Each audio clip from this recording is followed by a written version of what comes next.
ละยืนนะละยืนอยู่นี่ละ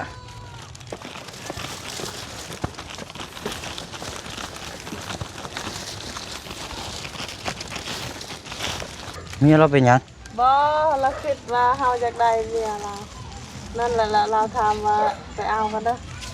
องบครบแล้วก็อยากปรึกษาทั้งปาลุงFCแล้วก็ทั้งผู้ใหญ่ที่มีส่วนร่วมในครั้งนี้นํเนาะเรื่องใบโฉนดที่ดินนี่ก็คือซื้อว่าสิเอาซื้อไผบัดนี้พี่น้องเอ้ยเดี๋ยวฝากพี่พังน้องออกความคิดเห็นนํกันเพราะว่า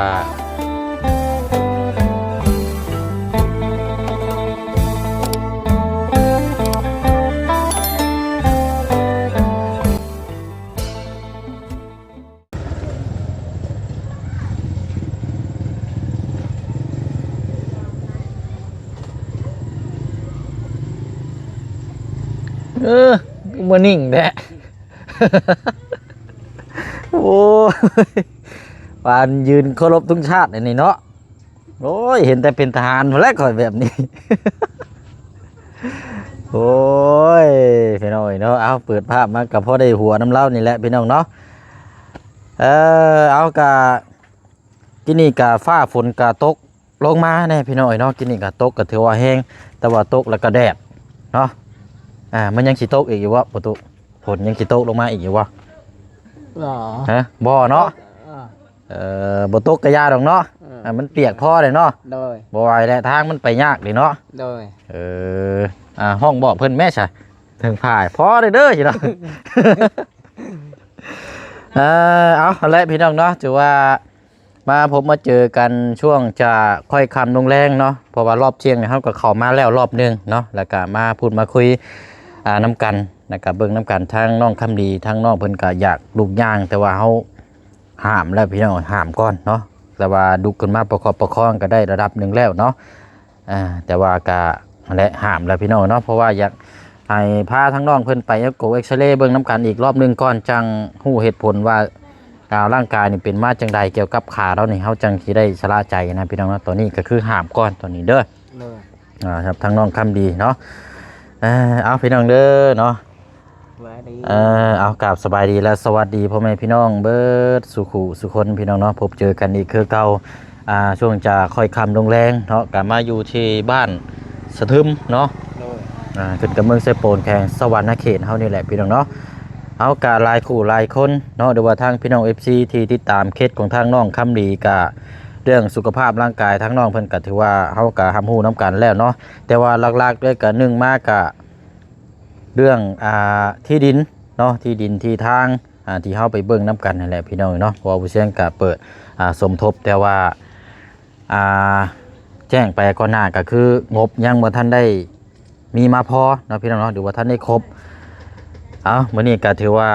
เปิดภาพมานี่ยอดสมทบเฮามาครบแล้วก็พอแล้วเด้อบัดนี้พี่น้องเนาะสำหรับทางงบซื้อที่ดินที่ทางให้ทางครอบครัวน้องคำดีเนาะพี่น้องเนาะตอนนั้นเฮาว่ามันยังขาดอยู่ประมาณเกือบ6 หรือ 7 ล้านนี่แหละพี่น้องเนาะมื้อนี้ก็ได้รับข่าวดีช่วงจะประมาณบ่าย2บ่าย3เนาะพอดีทางอยู่ประเทศฝรั่งเศสเนาะเพิ่นก็ไปออกซื้อประสงค์ออกน้ำทั้งเพิ่นก็เป็นคนลาวเฮานี่แหละพี่น้องเนาะเพิ่นฝากเงินมาสมทบนี่ซื้อที่ดินเนาะพี่น้องเนาะก็เป็นเงินจำนวน12 ล้านกีบถือว่าเกิดอีกบัดนี้พี่น้องเนาะโอ้ยเอาเป็นยังไงประตูได้ยินเลยดีใจอยู่บ่ดีใจเอาเดี๋ยวจังไปแจ้งน้ำกันอีกเพิ่มเติมน้ำกันเนาะพี่น้องเนาะก็ถือว่าถ้าว่าเฮาเดือจังหันแล้วก็จังเดี๋ยวเท่าไรก็จังมาแจ้งน้ำกันอีกรอบนึงเพราะว่าก็ยังมีหลายสิ่งหลายอย่างเนาะพี่น้องเนาะเรื่องเรือนเฮ็ดซ่านให้เราหรือว่าห้องน้ำห้องในปัจจัยก็เป็นห้องน้ำนี่แหละพี่น้องเนาะเพราะว่าเฮาไปเห็นแล้วก็โอ้บ่ได้เลยพี่น้องตัวนี้นี่เนาะประตูเราลงมานี่ก็เพราะว่ารถเฮาขึ้นไปบ่ได้พี่น้องเนาะพอดีทางเพิ่นก็ให้ทางผู้เสี่ยงนี่ซื้อเป็นอาหารการกินเนาะโดยอยู่ในท้ายนี่แหละพี่น้องเดี๋ยวลงมาเบิ่งก่อนโอเคเดี๋ยวเบิ่งน้ำกันพี่น้องเนาะแล้วประตูบ้านนี้เนาะ จะเป็นเราซื้อยังพี่น้องจำซื้อเนี่ยก็เกลี้ยซื้อยังก็ซื้อยังกันนะแปะแปะ โดย โอ้ยเมื่อยดีเนาะเอาเบิ่งเด้อนี่ไม้ก่อนเอาเดี๋ยวมัดยางมาพี่ก่อนพุตุยางมาพี่ก่อนย้อนหน่อย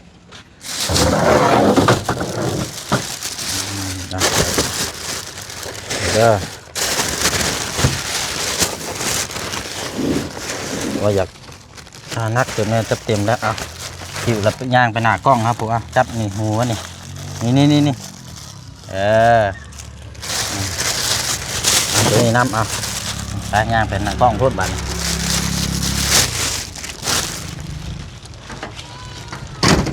ละยืนฮะละยืนอยู่นี่ละอันทางอันปั่นเราว่างคือเก่าอยู่บ่ปั่นว่างอยู่บ่โดยรบกวนทางเอื้อยเพิ่นอีกคือเก่าพี่น้อยเนาะนี่แหละพี่น้อยเป็น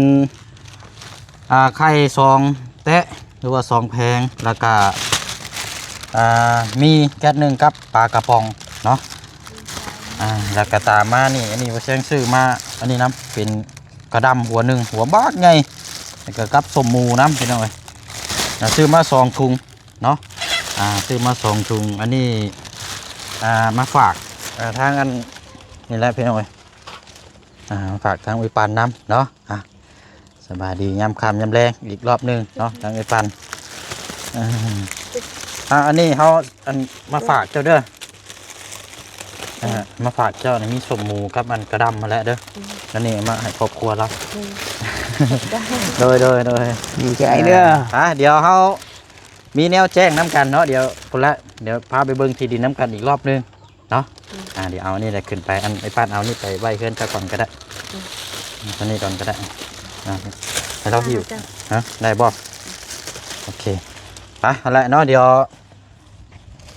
ขึ้นไปพูดไปคุยเบิ้งน้ำกันพี่น้องเดี๋ยวย่างเลาะไปแล้วพาทุ่งพาท่านี่แหละเบิ้งน้ำกันเนาะไป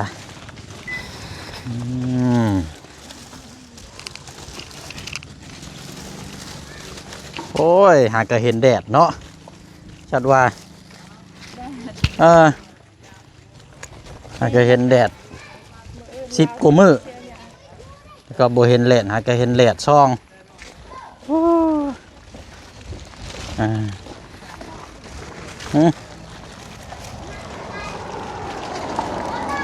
แดดลายกระซ่องได้พี่น้อง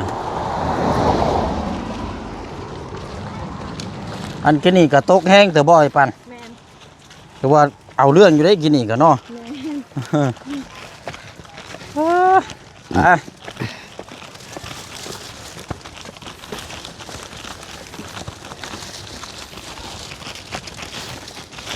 โอ้ยต้มได้ประตูเอ้ยเบิ่งได้ฮะ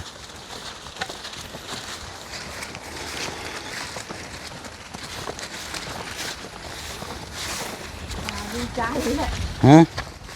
ดีใจมันนี่มีแนวอยู่ในกินมามอบให้น้ำพี่น้องตอนค่ำตอนแรงเพราะครอบครัวแล้วนี่กะโอ้เสียว่าก็เรื่องแนวอยู่ในกินนี่กำลัง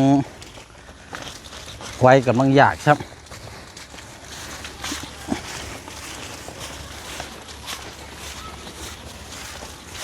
ว่านะกินกับเขาหากินกับกินก็ต้องหาน้ำแล้วเนาะหาหน่อไม้มาต้มกินละพอได้ประหยัดค่าใช้จ่ายเขานำ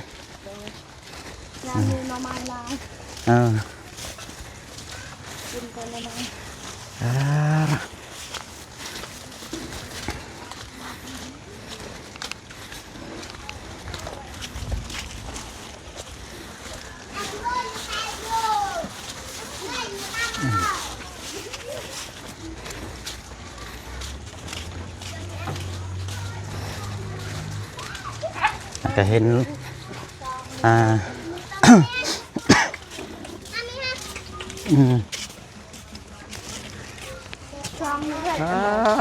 เธอผู้บ่าวเพิ่นนี่เนาะคักดีนี่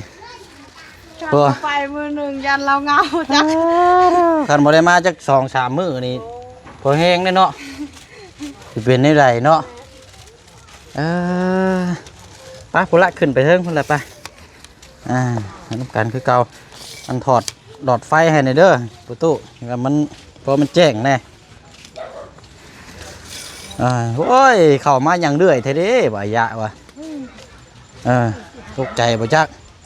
ฟนนะเจ้า ฮะ แล้วถามว่าไปเอาเมียพุ่นนี่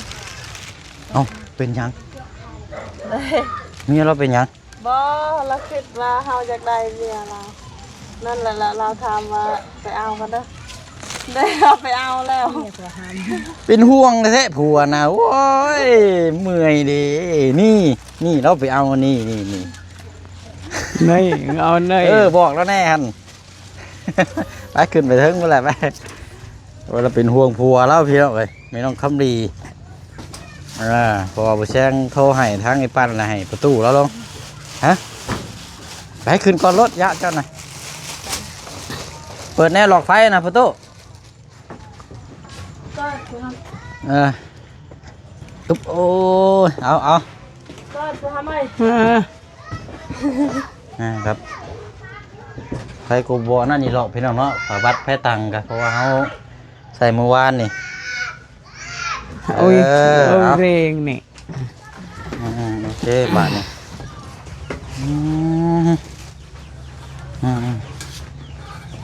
พวกข้าไหน เจอพวก ชื่อพวกมันดังเปิด เปิ้ลเลยเหิน เอาสำหรับทางยังบ่ท่านได้สบายดีก็เอาเนาะพบเจอกันอีกคือเก่าเอาทางนี้นำเด้อเนาะทางแม่น้องคำดีเบิ่งเด้อเพราะว่ามุมกล้องมันบ่ค่อยได้แล้วขับหนึ่งมามันจากมืดแน่พี่น้องเอ้ยกันนี่เนี่ยจักหน่อย มีบริแจค อ่า เริ่มฮ้อนแล้ว ทันแดดเย็นนี่ เลย แดดและฮ้อนฝนตกแหละ อันให้แม่น้องคำดีนี่มานั่งข้างมองฮะ อัดหน่อย ข้างเจ ไม่เอาสิ โอ้มองข้างเจให้เรานั่งเขากล้องน้ำแน่วะ อัน ไปให้เรานั่งข้างเอาเก็บออกผ่าห่มออกผ่าห่มก่อน อันเหรอสิเอาได้ยี่ดอกฮะ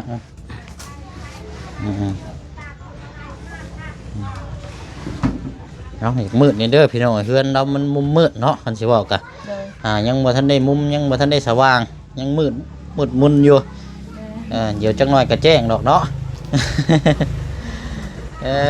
ผมเลือกพี่น้องขออนุญาตนำเนาะ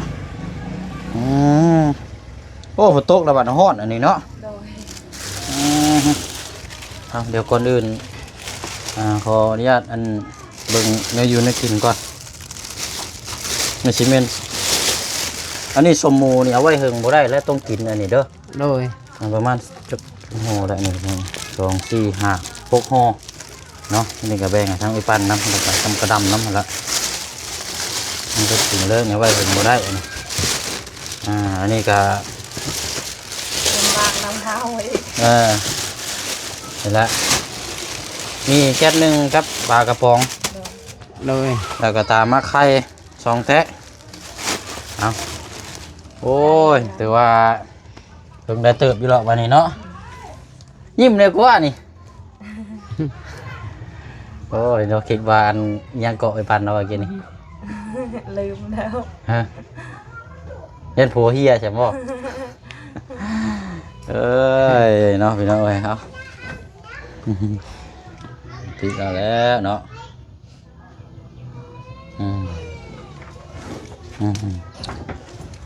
เอาก็มีแต่ว่ามามอบในอยู่นึกกินให้เนาะ โดย และก็อยากแจ้งยอดสมทบซื้อที่ดินเพิ่มน้ำกันอีกบ้านนี้เนาะ โดย ถือว่าเป็นข่าวใหญ่เลยได้พี่น้องโศกใหญ่ล้นทับเลยก็ว่าได้กันสิว่าก็เนาะ สายหาลา ก็ถือว่าเป็นวันที่เฮารอรุ่นรอชมนี่แหละพี่น้องเนาะมื้อเช้านี้เฮาก็พูดคุยแจ้งนักกันอยู่ว่าโอ้ยก็ยอดสมทบยังบ่ทันได้มีมาครบก็ถือว่ายังเท่าเก่าเท่าเดิมอยู่เนาะหลังจากนั้นก็ลงคลิปไปเนาะก็มีทางเอื้อยใจดีพี่น้องเพิ่นก็อยู่ประเทศฝรั่งเศสเป็นคนลาวเฮานี่แหละเนาะเป็นไปสร้างครอบครัวอยู่พุ่นเนาะแบบไปมาจังซี่นะก็เลยได้รับได้ชมอยากสดซอยแหละเนาะครอบครัวเพราะว่ามองเห็นนี่แหละก็เลยฝากเงินมานั่นสมทบซื้อที่ดินพี่น้องเนาะ12 ล้านกีบ12 ล้านกีบ เด้อประตูเด้อ โดย เพราะฉะนั้นก็น่าจะที่ดินทางไอ้ปันกับ20 ล้านเนาะแต่ว่าค่าธรรมเนียมเดี๋ยวว่าค่าอำนาจผู้ปกครองนี่จักเพิ่นสิเอาเท่าไรจังว่ากันอันนี้เนาะบัดมือเซ็นมือซื้อขายพุ่นแหละพี่น้องเนาะเดี๋ยวจะได้ก็จังว่ากันแจ้งเบิ่งนำกันอีกต่อไปก็ยังหลายหรอกพี่น้องเรื่องเรือนเรื่องซ่านหรือว่าเรื่องห้องน้ำห้องในเนาะ โดย ก็มีแต่คือตรงไปตรงมาแหละเนาะว่าเขาได้รับโอกาสจากทางผู้ใหญ่แล้วนี่ก็คือให้เป็นคนผู้ฮู้ผู้ดีให้บอกอันคือเฮาฮู้จักกันแหละเนาะกันสิว่าก็แบบว่าให้เป็นคนออมน้อนถ่อมตนเวลาเว้าก็ให้เว้างามๆให้เว้าแบบแบบคือให้คนเต็มที่นั่นแหละเนาะ โดย เพราะว่าคนเบิ่งผู้เพิ่นชมนี่ก็เพิ่นก็สิได้ดีใจแล้วก็ทางผู้ใหญ่ที่เพิ่นซอยนี่ก็เพิ่นก็สิมีกำลังใจอยากซอยเนาะ โดย ยกตัวอย่างก็คือบ่เสียงนี่แหละหลักๆเลยก็เนาะถ้าบ่เสียงบ่เข้ามานี่ผู้ใหญ่เพิ่นก็บ่ได้เห็นได้เว้าตรงๆโลดนี่นะเพราะฉะนั้นมันก็ขึ้นอยู่กับหลักปัจจัยทั้งบ่เสียงนี่ให้นำเสนอว่าครอบครัวเจ้านี่อยู่กินกันแบบใดแนวใดเนาะ โดย กันนี่แหละพี่น้องก็แต่ว่าเขามาเห็นแล้วในครอบครัวเจ้าเฮ็ดในมุมมองที่มันบ่ดีบ่งามนี่ก็มีอยากถอยเราได้เนาะคนเฮานี่เพราะนั้นอยากรักษาความดีความงามไว้เฮาเป็นสภาพแบบนี้อยู่แล้วถ้าไปเฮ็ดแนวทางที่มันบ่ดีบ่งามอีกยังนักเพิ่มได้เนาะเฮาดีเฮามาอยู่จุดนี้แล้วก็เฮาต้องดึงขึ้นได้บัดนี้ดึงซาวขึ้นนี่แหละให้มันชีวิตน่ะดีขึ้นนับแต่นี้ต่อไปก็มีแต่ว่าทางครอบครัวเรานี่ก็สิได้เปิดรับแสงสว่างแน่และบัดนี้พี่น้อยเนาะ โดย เพราะว่าที่ดินเฮานี่ครบแล้วเนาะเอาเป็นนี้ได้ฮะ ดีใจเดี๋ยวเรื่องอันนี้นำได้บัดนี้พี่น้องเรื่องที่ดินเฮาถือว่างบครบแล้วก็อยากปรึกษาทางปาลุง14แล้วก็ทางผู้ใหญ่ที่มีส่วนร่วมในครั้งนี้นำเนาะเรื่องใบโฉนดที่ดินนี่ก็คือซื้อว่าสิเอาซื้อไผบัดนี้พี่น้องเดี๋ยวฝากพี่พังน้องออกความคิดเห็นนำกันเพราะว่าตัวนี้นี่สำคัญที่สุดอีกสำคัญในครอบครัวอีกได้นี่ก็ โดย แต่ว่าให้ซื้อพิษนี่ให้ซื้อแบบคนที่แบบบุรีบ่งามในครอบครัวนี่ก็จบคือกันได้เพราะฉะนั้นก็จังใดพี่น้องเอาทางน้องคำดีบ่หรือว่าสิเอาไผเนาะอยากปรึกษาทางมือปั้นน้ำแน่แล้วเอาคำตอบน้ำกันนั่นแหละพี่น้องเอาคำถามน้ำกันเพราะว่าลงซื้อผู้นี้ปั๊บแล้วก็เพราะว่าอนาคตต่อไปก็ต้องผู้นี้ต้องเป็นคนถือแล้วก็ต้องเป็นคนที่จิตใจนี่งามพร้อมที่จะซัพพอร์ตให้ครอบครัวตลอดได้ให้คำดีนี่เราหาเงินตอนเรายังบ่ได้เจ็บก็เราเก็บให้พอต้องนิสัยแบบกว้างขวางได้ให้ในครอบครัวได้เนาะเพราะว่าสิได้ครอบครองเรื่องที่ดินนี่ก็เราจับเป็นคนรายชื่อเรานี่ก็เท่ากับเรานี่ก็เป็นคนดูแลเลยก็ได้ว่าอยากปรึกษาว่าต้องเอาคนที่จิตใจกว้างขวางแล้วก็ให้ดูแลทางครอบครัวว่าสิเป็นน้องเป็นนุ่งเป็นไผก็แล้วแต่เนาะแต่ว่าถ้าอยู่ไปแล้วแบบมันบ่ดีบ่งามก็แล้วแต่เราสิตัดสินใจเนาะนี่ก็นะแต่ว่าให้เราเป็นผู้ใหญ่เสาหลักเนาะเป็นคนดีดูกระดูฮู้จักฮักพ่อแม่โดยแม่นบ่ล่ะฮักพ่อแม่อยู่บ่ถ้าเรามีเงินกำไรตัวเราไปขายนะเราซื้อแนวกินให้พ่อโดยเอาแต่เนาะเดี๋ยวอันแรกก็ออกความคิดเห็นน้ำกันเนาะเพราะว่ามันว่าถึงอนาคตน้ำอีกได้ตัวนี้กันคือมันระยะยาวเนาะกันเสียว่ากันคันเราบอกกับพ่อเราพักเราดีเลยพ่อกับแม่พักแล้วโอ้คันคนอื่นได้สักคนอื่นคือว่าได้ยังน้อยอยู่เนาะแบบทางน้องเราอีกคนหนึ่งก็ยังบ่ทันได้จักความปานใดเนาะยังหาเล่นอยู่ผู้นั้นก็แม่นแล้วก็อีกผู้หญิงอีก2คนเนี่ยก็ยังบ่จักหยังเลยพี่น้องยังแบบแต่เราแต่ยังน้อยเลยได้ฮู้จัก แต่ยังน้อยๆเลย ถือว่า น้อยๆช้ำลูกเฮาก็ช้ำ ถือว่าจักความซะเนาะโอ้ หมดบาทนี่เขาหัก อืม เขาใส่ไปชูใส่ก็ไปเฮ็ดเรื่องเล็กๆน้อยๆก็เราเฮ็ด อืม บ่ได้รายเป็นเงินเฮ็ดเท่าที่ แต่ว่า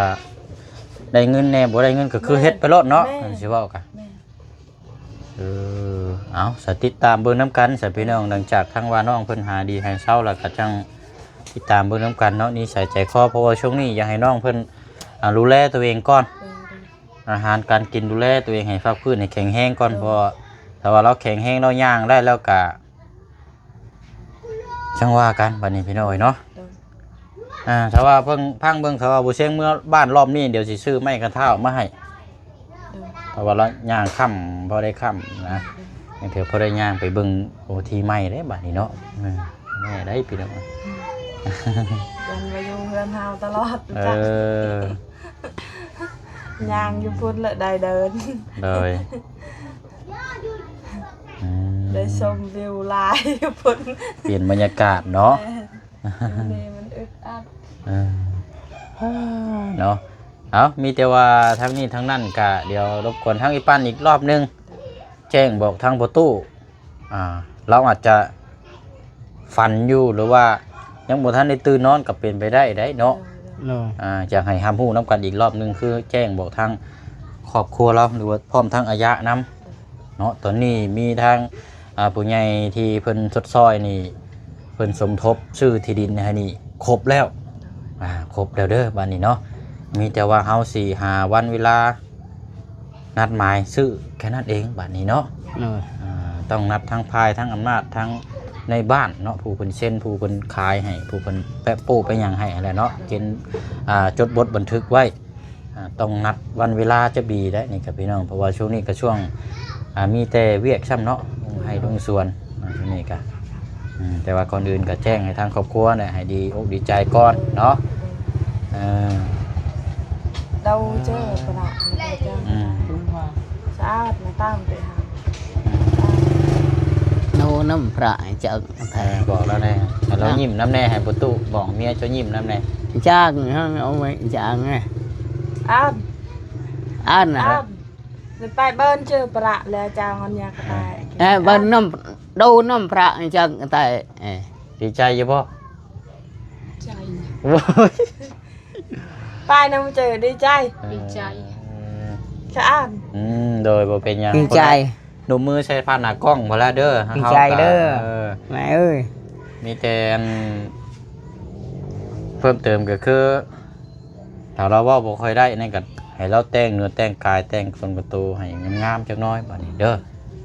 มันก็คือว่าอะไรเนาะพี่น้องเอ้ยบีผมบีหยังจักหน้อยเด้เนาะมันจะงามคนบ่ยิ้มอะไรบัดนี้มาเจอไปเช่นว่าโดดพาเฮือนมุ่นแล้วก็เห็น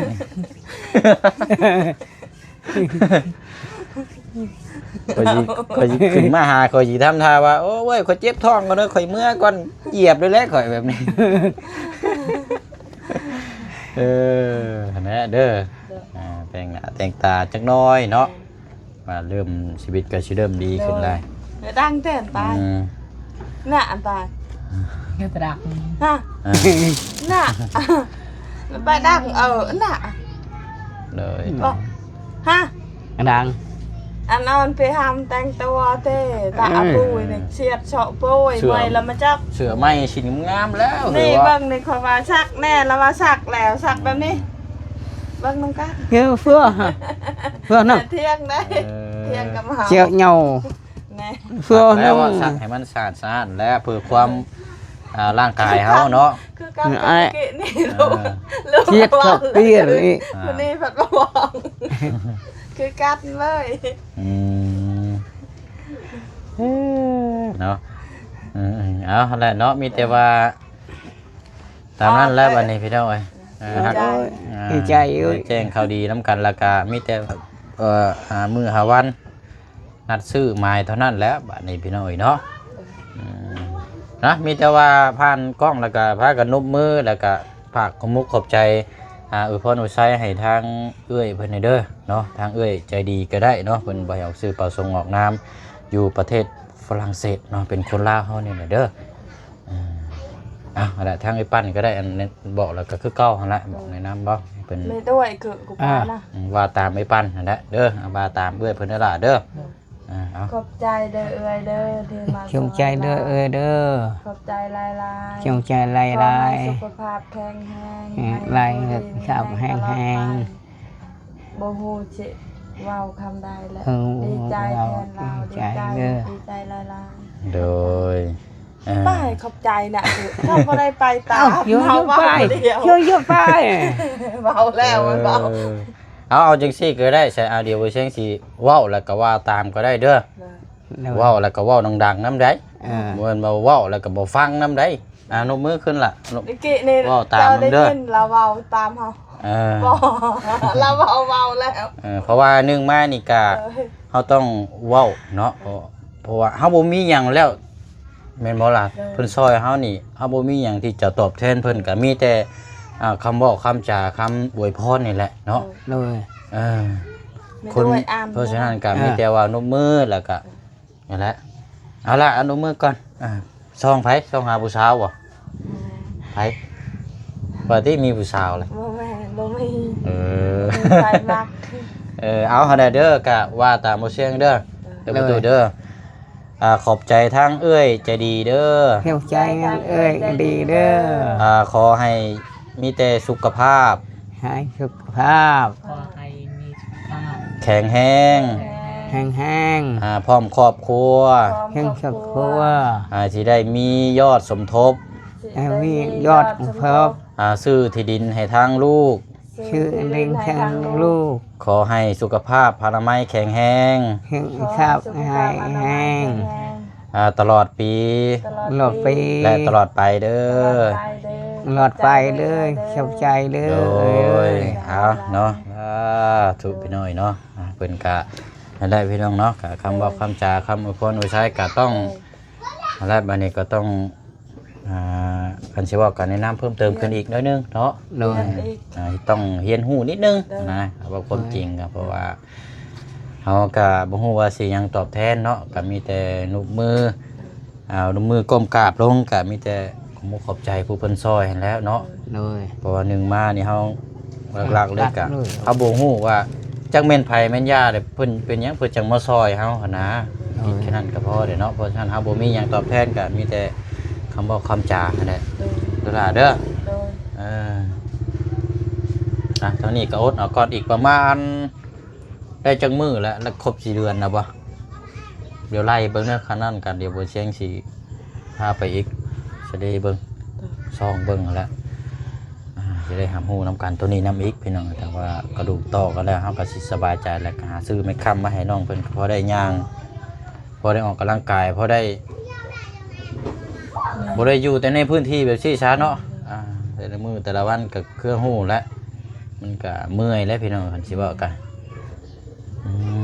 เนาะเอาดีใจนำเด้อดีใจนำเด้อ